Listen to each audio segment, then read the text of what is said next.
Welcome back to Mushoku Tensei, Jobless Reincarnation, Anime Review, episode number 8. Yeah, it's episode 8. This one I'm covering the 13th episode of the anime, Missed Connections. This one covers the short story from the book. Yeah, there's a short story, which is called Missed Connections, the extra story. And it also covers chapters 4 through 6 of the light novel. The first half of the episode is all about Roxy. Yep, it mostly you can kind of see it as basically this whole first half of the episode taking place at the same concurrently. It takes place concurrently with the previous episode of the series. We pick up when we last saw her at the start of the previous episode. We see her going to get some information where Rudy is, and we see one of her companions, S, I can name is, basically where she uses her feminine wiles to try to seduce various men for basically get information her way, pumping information. So then we have these guys want to act because Roxy looks like she's a mage. They ask to join the party because they mentioned that they're C rank. She's like, I can't join you. And they're like, why? Because I'm an A rank adventurer. They're like, what? A rank? Oh, you're Roxy. What is it? Roxy Mugardia.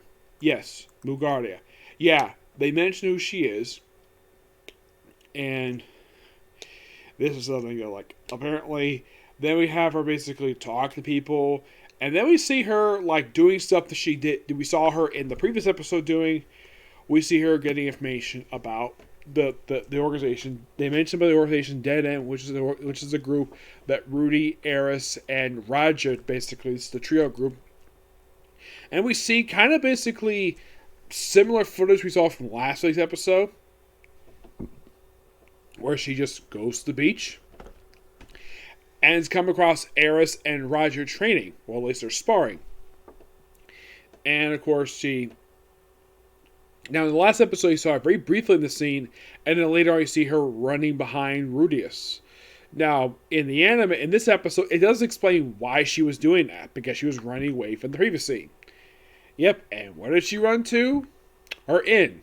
Yep, runs to her inn, where by the way, before the scene where they talk about what was Paul like during the Black Fangs, that's the name of the group they're part of, where they both agreed that Paul was scum. Which, that's indeed true, due to the fact that he slept with various women. Heck, he cheated on his own wife with his maid, who he ended up basically taking as his second wife. And, of course, they gave him 2 beautiful daughters, which, don't worry, the daughters, one of the daughters will show up eventually. It's a very interesting scene, and I'll be getting into it, don't worry about that.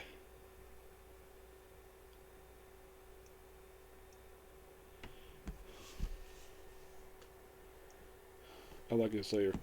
Yeah, so she goes back to the Hotel Princess, where Alyssa, and oh boy, apparently she decided to make herself a whore by basically doing it with 5 guys at once, because prior to the scene, we see her just take off her top right in front of 5 guys, and she proceeds to sleep with all of them. And of course, Roxy decides to throw all 5 guys out, and by the way, all these guys are butt naked and doing damage to the inn. Though she ended up paying for it. She did not like doing that, but she had to. And then later on, we see her, the dwarf, and I think her name is, I'm trying to remember her name here. Her name is Elisa Dragro. That's her name. And I believe the other guy is Tahide. Yeah, Tahide. Yeah, he pretty much is here, and they go off on pretty much the same exact type of creature that Dead End used in episode 11.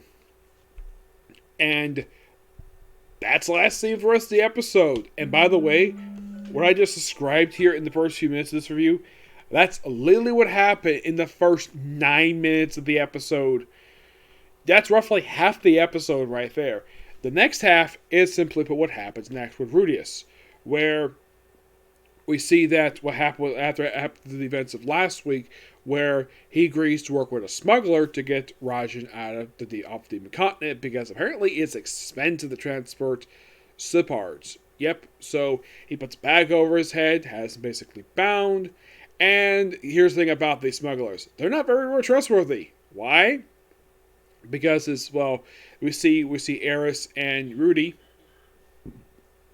They're just relaxing on the boat. And of course, Rudy has to make sure Eris does not fall off the boat. And then and of course we have this fantasy thing where he and Eris look like they're about to do it, and then they basically survive the island, this fantasy island, and they come back to reality where she's vomiting. Why is she vomiting? She's up from seasickness, and he heals her. Though apparently she decided to do something kind of odd, where he's very tempted to basically seduce her, where she has her top of her shorts unbuttoned and part of her shirt unbuttoned too, exposing some skin. And he basically is like, "Ooh, I want to touch this." Like, no, no. And he basically is trying to control himself the whole time because Eris is hot. Well, she's a very beautiful woman.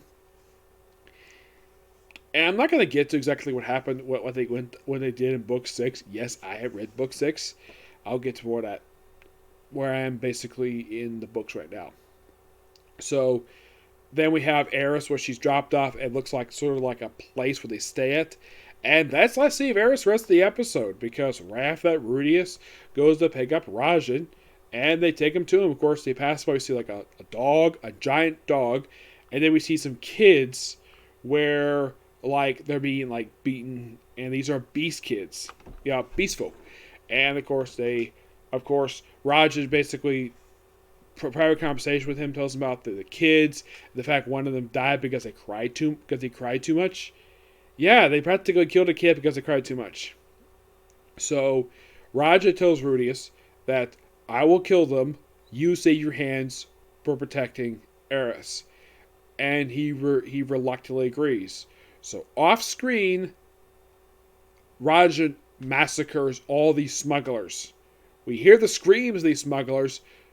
Oh, by the way, this I thought was kind of weird. Like, okay, because in the last episode, he's still bald, because he basically got bald in episode 11. Here, he's got his hair back for some reason. His hair's green again. Like, did his hair grow back in the span of 2 episodes? And then later on, when he had Rudius, when he goes free the Beast Kids, where he puts on his staff and explains, "Hey, I'm just here to rescue. I'll basically free you." And then we see Raja come in. He's bald again. As far as I can tell in the book, they never gave an explanation of why he started up as green hair. Then he basically just shaved it off when he finished killing all these guys. And then, of course, they leave. And, well, of course, Rajan carries the body of the dead child, which very nice of him to do. He probably wants to bury it. Bury the late child. So they tell him that that he needs to rescue the big dog. And by the way, they actually can't understand him because he speaks beast language. So he goes back and he pretty easily frees this dog, which will look like it was in the barrier, and he starts playing with the dog. And apparently then we see more beast folks show up where they knock out Rudius, or he paralyzes, and like, oh, this boy's a smuggler. And the father's like, he's a child. Why would he be a smuggler? So he's carried, along with the sacred beast, that's what they call this giant dog, back to the village.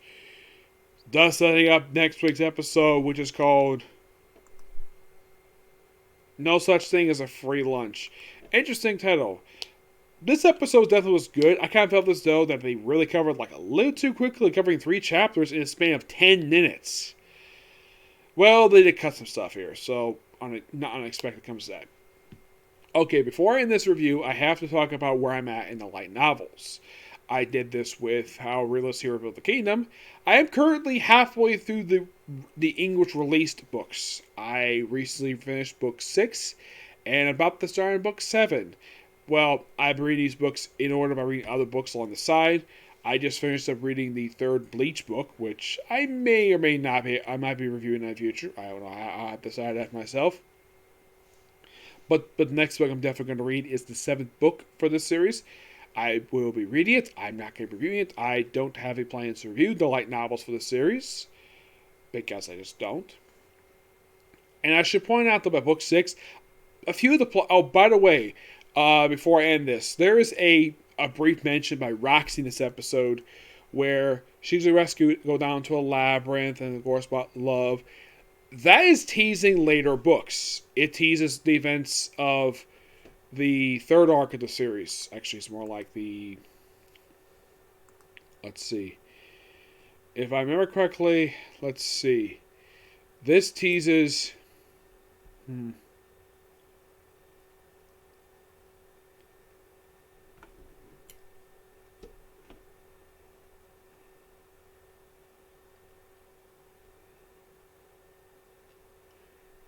the events of book 12. Yes. So, they teased the events of book 12 in this episode. Why the heck they decided to do it here, I have no idea. That's the honest truth. I have no idea. Yeah. But in the case of what do I think about the light novel so far, I think they're good. I have been thoroughly enjoying them.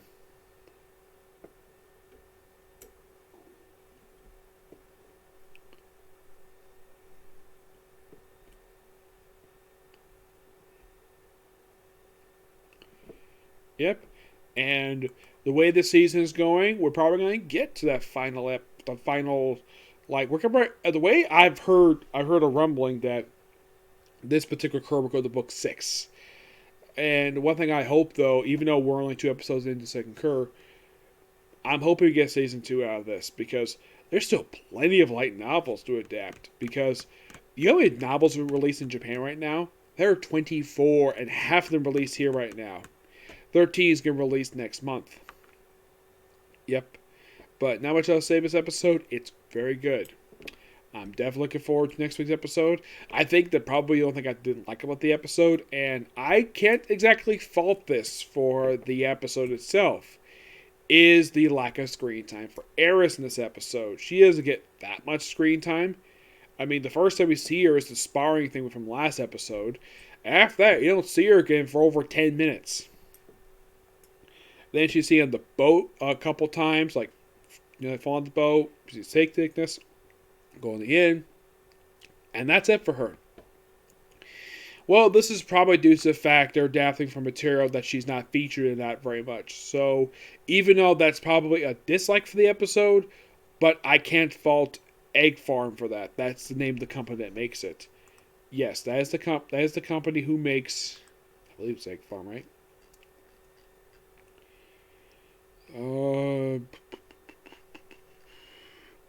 It's this producer studio Egg Firm, but the studio being Bind. Yes. Now, I cannot fault the studio for doing this. Yes. I cannot fault them for doing this, nor can I fault Egg Firm for doing this.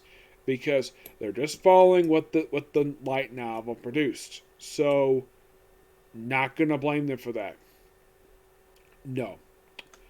I am going to put the blame on the light novel itself for the lack of screen time for Eris. Yes. I'm going to blame them for that. And that's that when it comes to that. Yep. But yeah, that's it for this particular review. Stay tuned for my very next review, which will be One Piece. Yes, I will be discussing this, okay?